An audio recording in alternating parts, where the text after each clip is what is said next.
Hey there, it's Karen Woodman with 24 Hour Bookkeeper. Today I'm going to talk about the PPP loan forgiveness application. I am going to do a basic overview of completing the 3 worksheets that are part of the application, one of them being the application.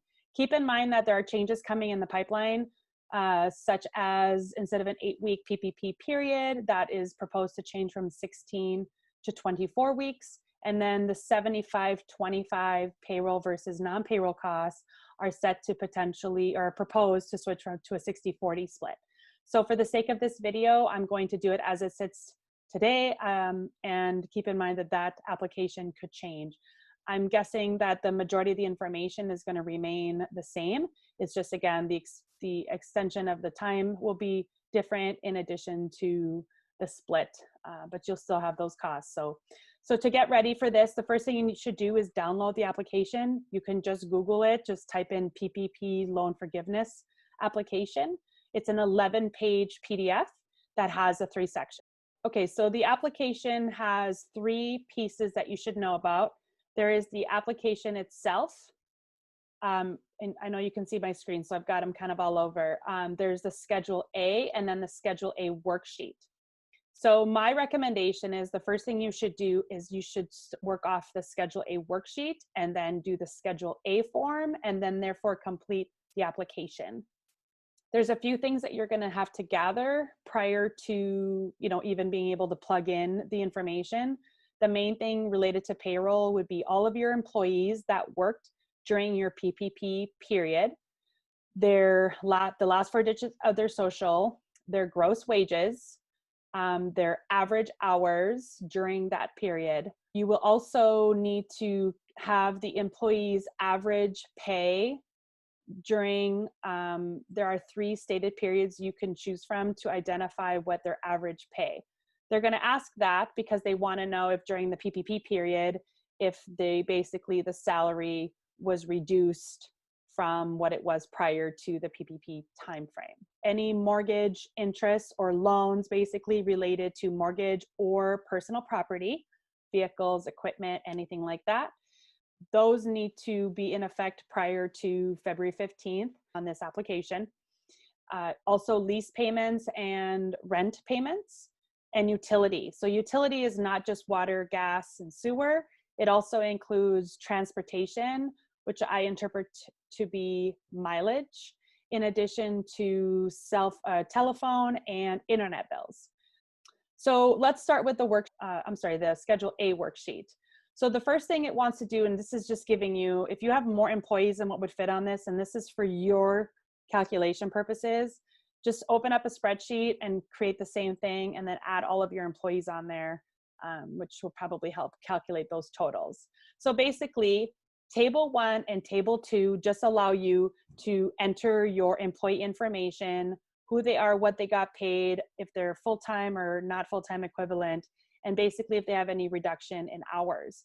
So the first thing you need to know is for all employees that reside in the United States, you cannot include any owners on either of this calculation. And it has to be on Table 1, it's for anyone that's over, that has been paid less than $100,000 in 2019, or any employees that have not been paid in 2019. So anyone that's new. And then in Table 2, it wants you to add the employees that were paid more than $100,000 in the 2019 period. So basically separates in that $100,000 line between the 2 employee types. So what you want to do is in employee name, go ahead and put that in, put the last 4 digits of their employee social security number. Cash compensation includes gross wages, sick pay, family, sick leave, any severance packages. And again, the instructions, which is part of the original 11 pages, has this detail. But again, I'm just giving you a basic overview. The average full-time equivalent. So if you have an employee that works 40 hours a week, that is considered an equivalent of 1. If that employee works 45 hours, you can't go over 1. So 1 is the max. If you have any employee that works less than that, you can use a basic calculation that allows you to put a 0.5. So 2.5s equal 1. And the reason they're asking for the full-time equivalent is they want to make sure that you started with the same amount of employee full-time equivalents that you ended with the PPP period. Now, there are going to be some cases where an employee was fired, they might have quit. So you do have the option to have an exemption for that. But in this case, they want you to go ahead and just put in their full-time. So you can also take, so if they work 35 hours a week, you can take that 35 divided by 40, whatever the amount it gives you, rounded to the nearest tenth, and you can also put that there, or you can use a 0.5 if it's under 40. The salary hourly wage reduction. So I'm gonna just explain this on a, hopefully what sounds like a basic scale. So you cannot have reduced anyone's wages more than 25% of their average wage that you're reporting.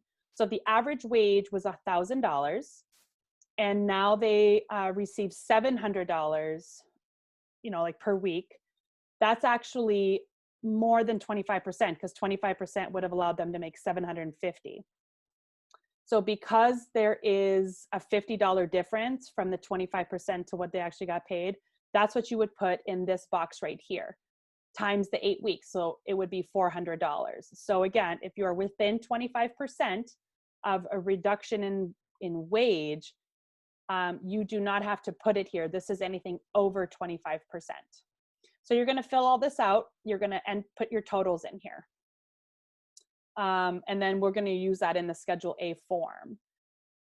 Down here, it's asking for the numbers like I had mentioned to gather. So your full-time equivalents, you can put your numbers based on filling out these, step 1 through step 5. Okay, so once you've completed this, then you can basically plug in those numbers, the totals, into the Schedule A. So if you look here, this goes box 1, box 2, box 3, box 4, box 5. So line 1 through line 5 is all coming from the Schedule A worksheet. Now, everything I'm telling you, remember, it's a little bit more depth, but I'm just giving you a basic overview on completing the application. For line 6, it's asking for you to state your employee health insurance coverage or benefits paid by the employer. Do not include any employee paid contributions. So you would go ahead and total that over the period. I should have mentioned this at the beginning, but there's actually 2 periods that are accounted for in here. There's the covered period, which is the first day of funding, not that basically the day you receive the money, and it's 56 days from there. Or there is the alternative payroll covered period. If you ran a payroll that was after the day you got, after you got funded, you are allowed to use the first day of the pay period after you were funded as the first day of your 56 days. As long as everything falls on the right rotation, you would be able to include that into your application for forgiveness. It does state that it wants you to, in the application, notify which period it is and actually give you the dates for both. So when you're accounting for costs, they understand that it falls into the right period based on what it is. And the alternative payroll would only be for likely payroll related costs. Okay, so I should have mentioned that at first, but it is here now. So right here, you have contributions to employee retirement plans. So again, this is employer portion, not employee portion. And then any state and local taxes. So unemployment would be that. And if there's any city or local tax related to employee wages, you could include that here because that would be paid strictly by the employer. In line 9, it does want you to include any amounts paid to partners or self-employed or general, owners in this case. Now, the employer, from my interpretation, the owner still follows the same rule of the 100,000. So whether you're an owner or your employee, you cannot make more than the $15,385, I believe it is, which is at $100,000 salary. So if you were an owner and you paid yourself $50,000 in the 8-week period because for whatever reason you did, you would only be able to claim the $15,385 per owner because of the $100,000 rule. They came up with the $100,000 calculation for owners to say you take 100,000, divide that by 52 weeks times 8 weeks equals that 15,385. Okay, line 10, just follow the calculation. Equivalency reduction calculation. If you have not made any reductions, then you are not going to have to worry about any of this information. Okay. Last piece is the application itself. So you need to have your PPP loan number, your disbursement date, your loan amount, how many employees you had at time of application, and so on. So that's pretty self-explanatory. Keep in mind that the frequency, when I talked about the covered period or the alternative payroll covered period, you have to be on a biweekly or a weekly schedule to be able to use that period. Even if you're twice a month, which I think that those people are not going to get that potentially good side of the stick, they do not, unfortunately, have the option to use the alternative payroll period. The rest here, as you can see, is you're going to go ahead and just enter your payroll costs, which you're going to get from your Schedule A, and then your non-payroll costs, any interest on, again, personal or real property, any rent or lease payments, and any utility, which also includes transportation, telephone, and internet. All of this has to be in place prior to February 15th, and you're going to have to show documents that all of that was the case in your forgiveness application. And then you're going to, again, take the information that you got from Schedule A, enter that related to FTEs, and it's asking for a calculation to make sure that the payroll costs are in the 75% split, which again might change. That's a basic overview of the application. There will be more to come, so we will go ahead and get an updated video when that time comes. Thanks for watching.